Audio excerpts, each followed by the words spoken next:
How many of y'all have been to open mics before? Right here. A few people. Okay, cool. So y'all know that, like, continue to give folk energy, snap when you like something. Okay? You can say, go in, poet. Go in. You can say, oh, I like that. You can go, Let me see you, like, get somebody to look like, ooh, they just said something. Look at somebody like, Did you hear that? I'm gonna have to write that down. You can do that today, okay? You can write something down today. Now, I'm gonna do a little bit different set than those of y'all who have seen me perform before. I am on what I'll call a homegrown tour, okay? Let me hear you say homegrown. Homegrown! So I'm born and raised in Seattle, born and raised in South Seattle specifically, and I'm seeing Seattle, and it's just like a lot of folk that ain't from Seattle. Where my folk that from Seattle in the crowd right now? Yeah, we got a few folks. You see, but see, we ain't the majority. That's Seattle these days. Okay, if you were like, oh, are you actually from Seattle proper? Since when is that a term? You can ask people stuff like that. So we do this thing called the Homegrown Tour to give a platform for local artists, specifically local black artists. And that's from entrepreneurship to art to music. And so I wanted to definitely partner with Freshest Roots because they've been holding down the open mic scene for a minute, y'all. So clap it up, snap it up for Freshest Roots. Seattle City is packed with talent, and to be in the historical Langston Hughes Performing Arts Center is an honor as well. And so for those of y'all who don't know me, by the end of this, you're going to know me pretty well because I'm actually going to do an all poetry set for y'all. Before I got into music, I was a poet. I grew up in the South End of Seattle. We used to host open mics called Empire Nights for the youngins in the South End. And I never wanted to share my poetry. I was always trying to be the MC. I wanted to do what they was doing today.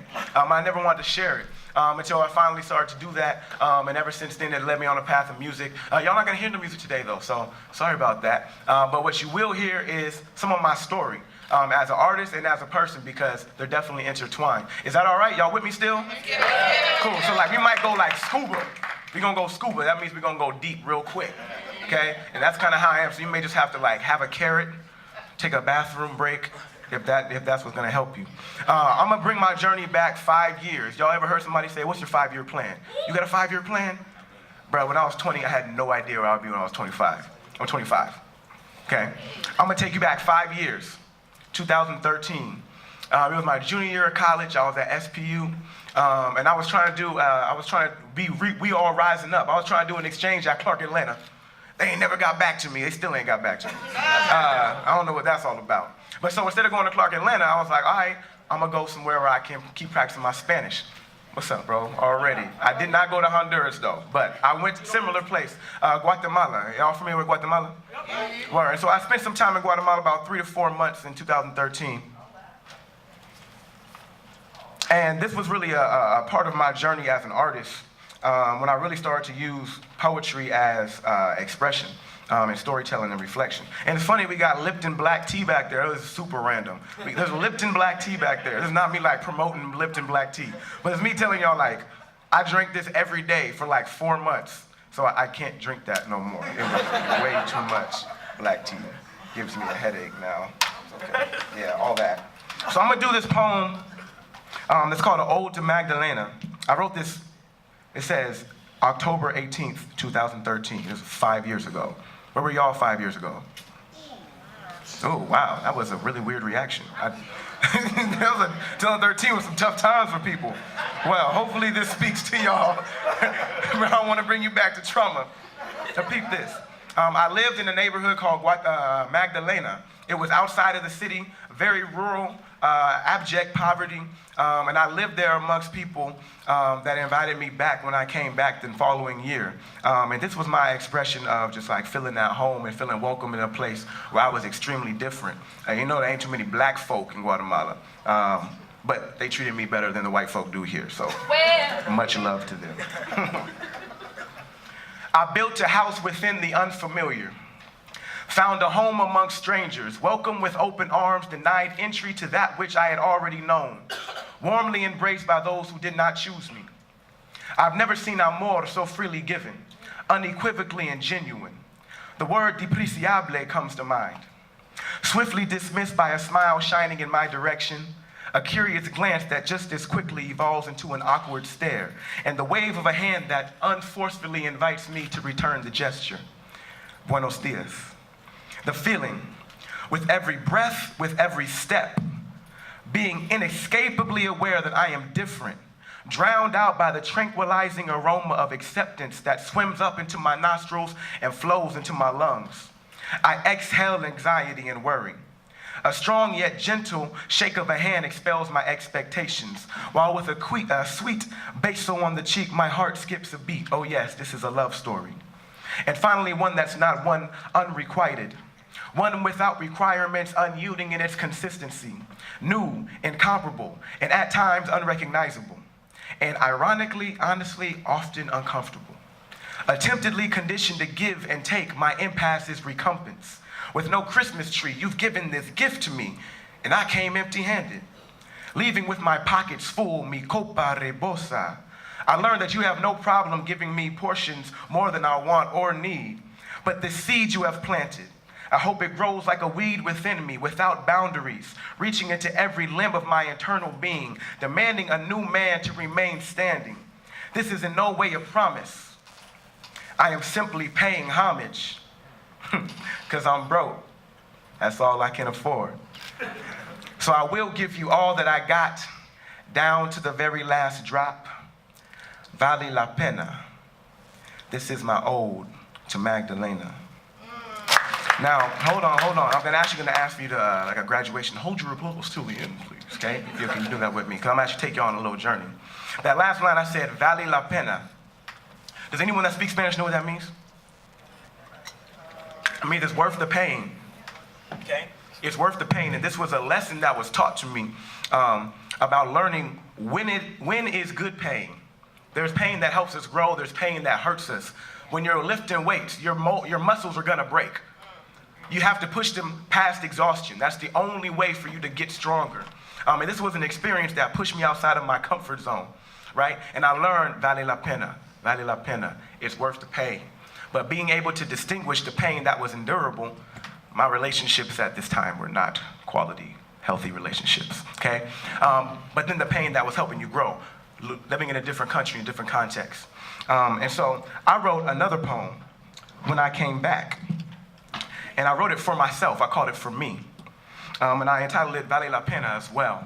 And I wrote that probably within 3 months of me returning back to from Guatemala in Seattle, and was reflecting on the experience and what manifested in me. And so you're gonna kind of see some of the growth of me as an artist, as well as a person. So I'm gonna do this piece called Vale la Pena. In Guatemala, they taught me Vale la Pena. And that's a lesson I hope I always remember, because sometimes I really wonder if it's worth it. When living in fear and doubt is impediment to encourage, mint-condition commitment for living up to amendments, admitted I'm at a distance with my navigation suspended. Asking questions like, where am I going? Who am I following? Because money makes sense, but it ain't that common. See, if your Twitter feed is active, but action is actually lacking, the fact is I'm tripping, but I'm not factoring in the packing. Baggage, I keep calm and carry on. Invest in my talents, run home and bury bonds. Swinging for the fence, can't be on it like barbed wire. God, choir, congregation, reverend and holy water. Conviction, addiction, persistence, invictus. I lived this, I did this with endless forgiveness. And they say to live without change is senseless. But since this dream's inception, there's been this question of direction. Step with much testing and time worth investing. I'm finally accepting I'm not just quenching a quest. It's something more, nothing less. And with all these blessings, I duly note, with all these lessons, he truly wrote a script to fit this page of life's transition. But back to my original inquisition. I am now in a pivotal position, placed with my face facing fate, still unsure what that means for certain. But the saving grace is I'm no longer searching, only serving and working to push my job further. If I end up just dirt to the earth, it was worthless. If I end up just dirt to the earth, it was worth it, because I did it on purpose. Far from perfect, my reflection shows points of inflection intersected by my human infection. As long as we're progressing, I sense some success, yet my definition of such is often neglected, because I'm talking about peace and love. And look, I said I've been blessed, but my mission ain't to gain commission. It's more like the Great Commission, because everything I've been gifted is meant to be given, and not just my money, but time and attention. Y creo que vale la pena. And I believe it is worth the pain. Word, you can snap it up for me on that one. Now, like I said, I was in motion towards graduation. So this is like March 2013, okay? This was also a time my mom had a stroke and my girlfriend of like 3 years, we broke up on the same day. So it was just like, okay, all that. You can laugh at that, it's okay. Like I'm not emotional about it anymore. But this was just like a very pivotal time, about to graduate. My heart broke, my mom broke, you know what I'm saying? We trying to get all this stuff fixed up. And I was thinking about, okay, how we gonna go on to this next step? Post-graduation. People were like, had all this fear and trepidation around graduating from college. And I was like, why? Why y'all so afraid of ambiguity? If it's ambiguous, that means you can do something to it, right? You can have an impact to it. And I wasn't with, and I'm still not with. Since I graduated, ain't nobody been my boss. I'm an entrepreneur. We started an organization. Okay, I've been living well for the last 5 years or so. Okay, but I made a promise to myself. I was like, you know what? When I graduate, I'm not finna go the same route. Some cats, they graduated, they went straight to that cushy job. They were sitting in a cubicle. They ain't following their passion. I took some risk, and I'm following my passion. You know what I'm saying? And so I wrote this poem called Next Steps that was really critiquing some of the things I saw my classmates and my peers doing. That's like, more power to them. Like, you do what you got to do. But I was like, I got to choose a different mode, you know? And so this is a joint called Next Steps. It seems my peers are more concerned with taking next steps, even though that don't necessitate progress. Just being honest, I'm trying to live life the finest, and every connection that I'm collecting is part of the process. Networking. It's what I measure my net worth in. So graduation straight to a cubicle ain't working. Not for me, at least. If I'm seeking peace, but keep a peace, that's paying attention forward. I don't need no leash to be released. And I ain't got a chain yet, because I don't need a leash. It's a dog-eat-dog world. You need to be a beast or play fetch. And most of y'all got a collar around your neck, surrounded by a fence on the back of your master's deck. So I'm not rocking with these systems that only attempt to limit us, measure the parameters, and extend the perimeters. We're only bound by the boundaries that we set, but we bound to break the bondage from these chains on our neck. If we chain to a check and we spin it on whips, that puts power to the cycle, so it likely persists. And we've been walking through the shadows like we walking through the shade. All I seen was whips and chains, like I'm talking to a slave. He like, I want to get my master's degree. Wow, you got to pay the master a fee. Ouch. And it's true, because they manipulate our education. Then they tell us that's the only means of elevation. The revelation is we got to find our own way. No wonder hustlers moving bricks like the Stone Age. I want to live behind these bars. That's your own cage. I had to holler at my homies from the old days, because I dropped them from the team like an amnesty. They still moving weight. Your boy is moving geographically. Internationally, chasing passion. They stuck between the yoke of expectation and reality. I could run for office. I'd rather run for freedom. Hey. Look into this king's dome, man, you see the kingdom. Hey. Next steps. Hey. Word,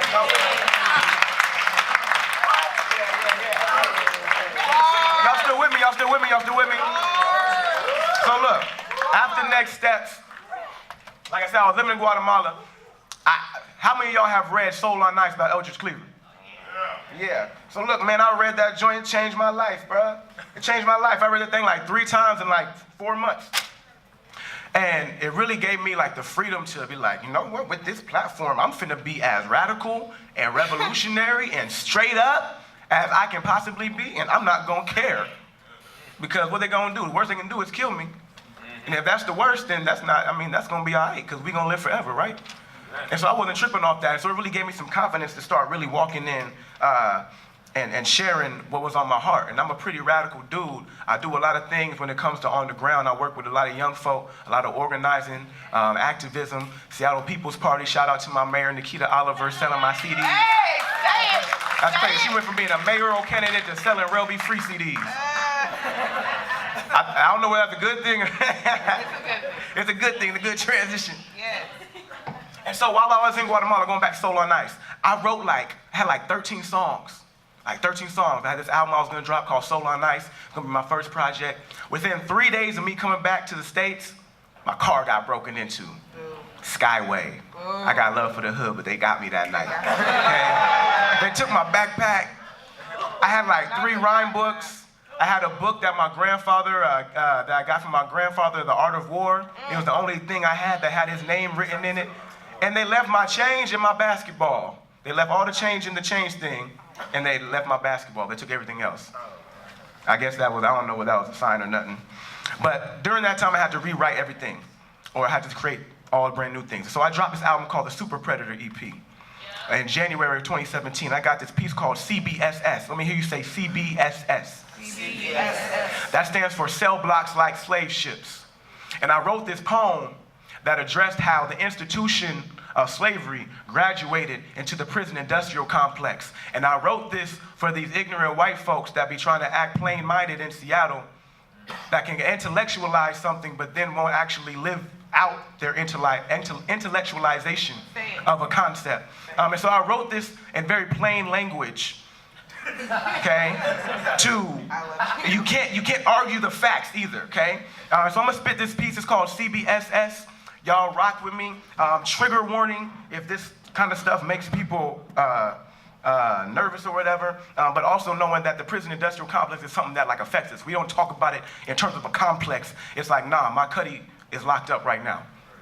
I got a little bro that's locked up right now. So there's the academic language to it, but then there's also the actual feeling of knowing what it's like to be behind a cell, right? What it's like to be told when you're gonna eat, what it's like to come out of prison and try to be re-entered into society, but have an X on your neck, you know what I'm saying?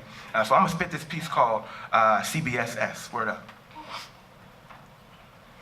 White folks with blind souls hold gold badges and Glock 9s as modern day nooses, leading lynch mobs called courts, where jurors made of judges' peers steer automatic suspects to cell blocks like slave ships. Cell blocks like slave ships, lined and laced with black lives that only matter when they make whites money. Cell blocks like slave ships, where a master of hate houses greatness they disguise as the worst shade of black. Like black ain't beautiful, like black don't shine. Cell blocks like slave ships, they say we're made to serve, made to slave, nothing but savages, huh? But who was scavenging and ravaging, damaging the damn nation, any appeal of purity they patently profess? Cell blocks like slave ships, mostly occupied by black and brown bodies. Cell blocks like slave ships, most likely with a white man at the helm. Cell blocks like slave ships, voyages over waters where oceans and reaping. We're keeping a record of what you sow, so watch what you reaping. Cell blocks like slave ships, seeking kings to tend to cotton gins and queens to violate their skin. Cell blocks like slave ships, where rape is common, no consent, no conscience, no contest, no conquest. No conquest during colonization occurred without convicts disguised as captains. Cell blocks like slave ships, got you addicted to chains. Passion is phase, masters and slaves, a mentality we carry with us to this very day. Cell blocks like slave ships, much profit built on bloodshed. Cell blocks like slave ships, legitimating rationale supporting white supremacy. Cell blocks like slave ships, killing our fathers, what will they do to your children? Cell blocks like slave ships, policy and holidays, celebrating slavery's architects with no attempt to reconcile its effects. Consider this, the system is working perfectly. Cell blocks to slave ships, slave ships to cell blocks. Those deemed criminals get no votes, get lynched with no ropes, and they expect us to sit quietly on top of this hot stove? Say that. Say it. Nope. I don't think none of that is a coincidence. I'm in between the peacekeepers and the heat seekers.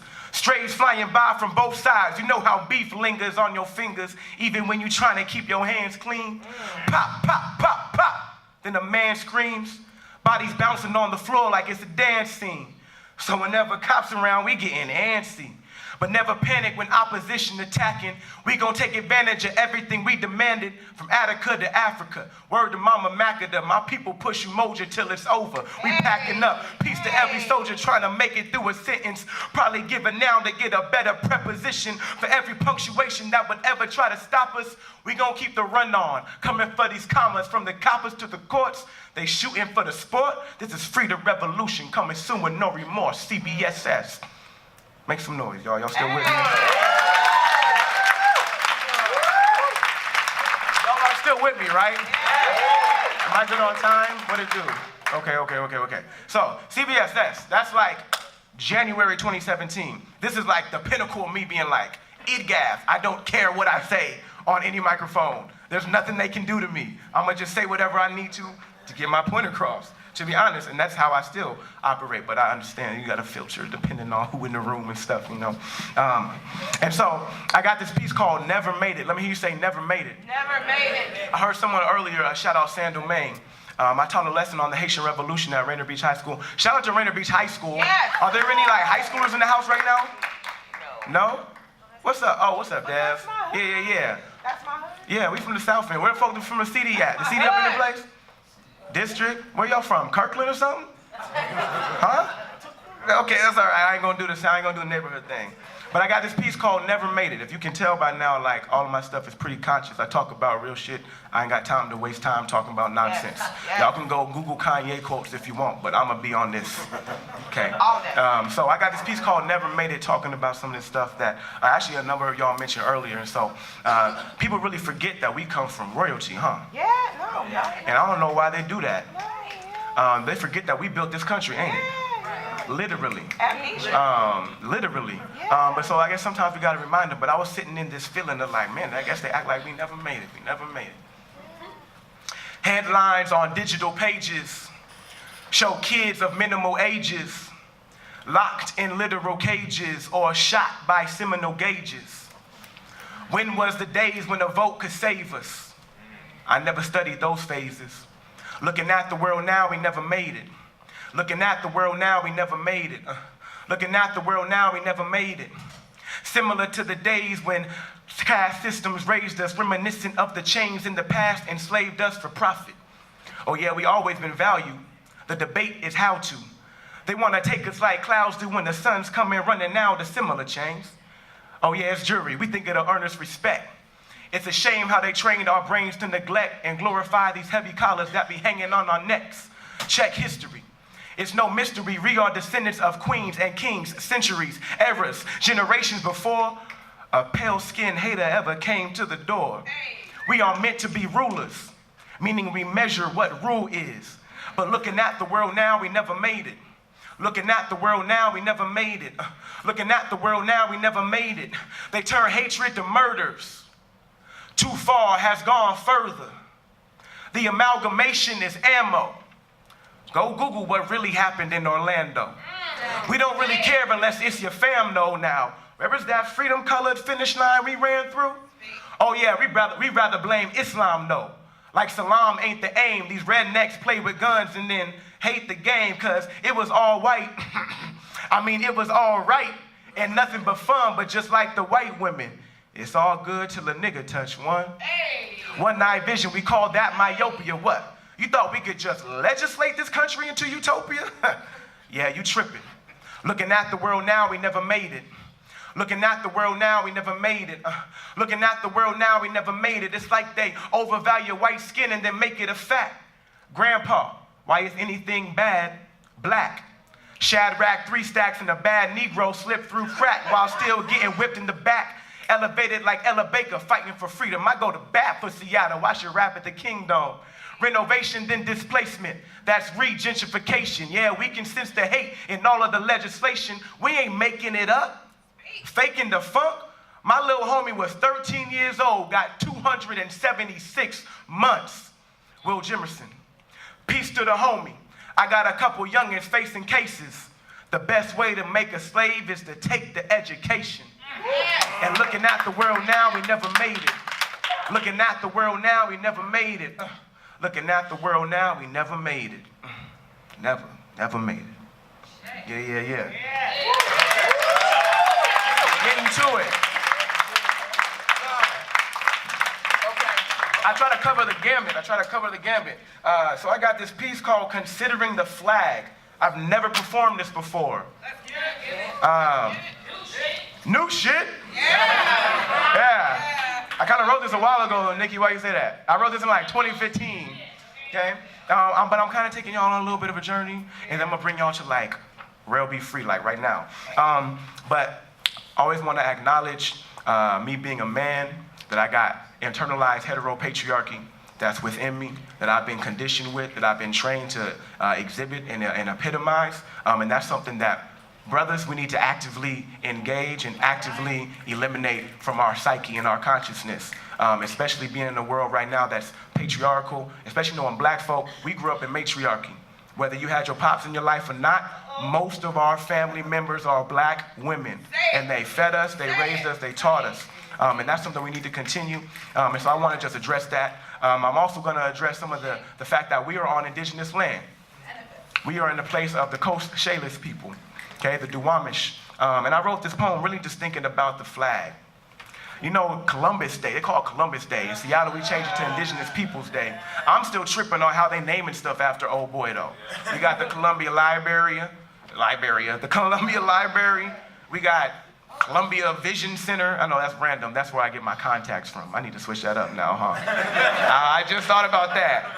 Y'all got a different place I can get my contacts from? Okay, I heard some. You say Henny Optical? Henny Optical? Oh, I was say, you know, that's a black-owned business. Henny Optical. Somebody take that title. Henny Vision.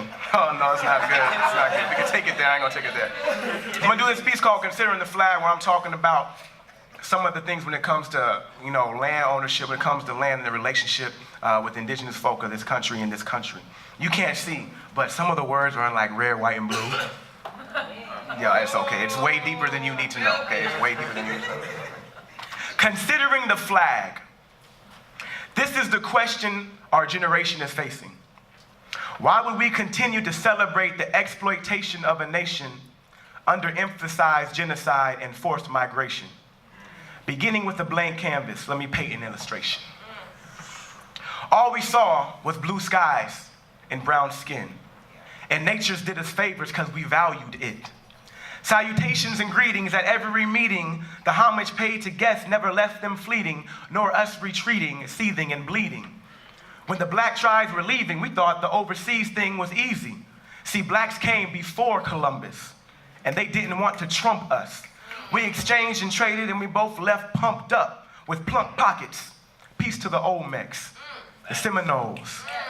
Peep how similar our pyramids are from Egypt to Guatemala. A little higher, and we were saying Asante Sana. That means thank you very much. Oh, okay, we got some. Are y'all Kenyan? Hey, yeah, shout out to Kenya up in the house. Yeah, I got a very limited Swahili. Yeah, sorry, I'm in the middle of the poem. Let me go back to that. A little higher, we were saying Asante Sana. Thank you very much, but much had changed when it rained, though. And we had to strain and squint to see them ships with just as pale white males. Much time before we ever felt the burn of shotgun shells. Oh yeah, that rain fell. Cause before, all we saw were blue skies and brown skin. And nature did us favored when we valued it. But those whites were plotting, now it's thick. Our hospitality taken for granted, no, taking advantage. They stole everything from us. Damaged, raped, pillaged, and ravaged, then called us the savage. Yes. Following a trail of tears to a safe passage we didn't know how to manage. Yes. We didn't know we needed a reservation to eat on our own damnation. Damnation. Calamity. Their manifest destiny came through brutality. I said damnation. Calamity. Their manifest destiny came through brutality, banality. So now we proclaim their constitution a fallacy. We prayed to the galaxy because whites. At one time, all we saw were blue skies and brown skin. And nature did us favored when we valued it, till our blood dripped, ripping our shade off the canvas. And we prayed to the galaxy, but only 13 stars dropped. Y'all didn't catch that. And just like what their savagery stopped, out the picture of our own history, we got cropped. The amalgamation is a United States American flag on American indigenous land. We're still waiting to understand how y'all don't see the racial overpin. You came with ammunition and a cross as you tried to send Jesus to save us. From who? You? We were more connected to God than you. Before you came through with a cross, prophesying a loss, then you self-fulfilled, but we paid the cost when you fired shots. Yeah, you laid us off because we were lost cause, but we only lost because you only want to fight with paws off. No hand off to stand off, so you think you got victory and you stand strong, but you stand soft and you can't solve the problems of karma that's going to give you from this false conquest. Here's a new prophecy. You will live in constant contest. Sound familiar? An eternal state of war. Losing sons for your sins, daughters for your slaughters. And because you painted your flag with a bucket of red blood, one day you will struggle for water.